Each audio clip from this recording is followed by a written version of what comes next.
My Father's Dragon, Chapter 7. My Father Meets a Lion. My father waved goodbye to the rhinoceros, who was much too busy to notice, got a drink farther down the brook and waded back to the trail. He hadn't gone very far when he heard an angry animal roaring. "Ding! Blast it! I told you not to go blackberrying yesterday. Won't you ever learn? What will your mother say?" My father crept along and peered into a small clearing just ahead. A lion was prancing about, clawing at his mane, which was all snarled and full of blackberry twigs. The more he clawed, the worse it became, and the madder he grew, and the more he yelled at himself, because it was himself he was yelling at all the time.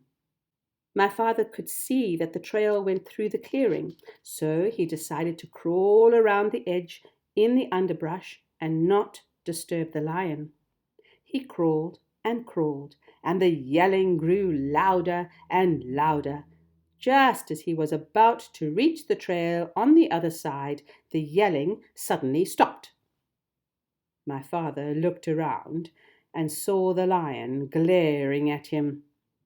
The lion charged and skidded to a stop a few inches away. "Who are you?" the lion yelled at my father. My name is Elmer Elevator." "Where do you think you are going?" "I'm going home," said my father. "That's what you think," said the lion.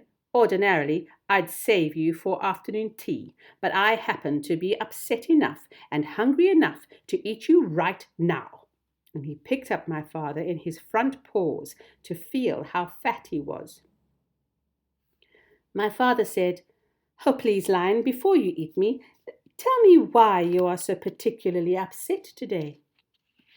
"It's my mane," said the lion, as he was figuring how many bites a little boy would make. "You see what a dreadful mess it is, and I don't seem to be able to do anything about it. My mother is coming over on the dragon this afternoon, and if she sees me this way, I'm afraid she'll stop my allowance. She can't stand messy manes. But I'm going to eat you now, so it won't make any difference to you." Oh, wait a minute," said my father. "I'll give you just the things you need to make your mane all tidy and beautiful. I have them here in my pack." "You do?" said the lion.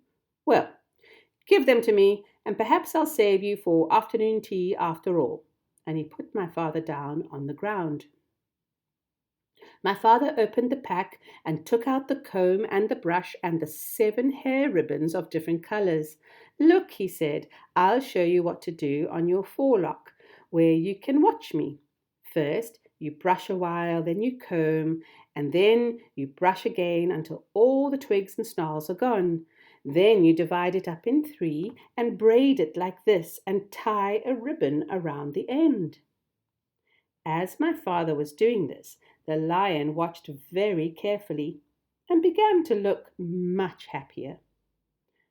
When my father tied on the ribbon, he was all smiles.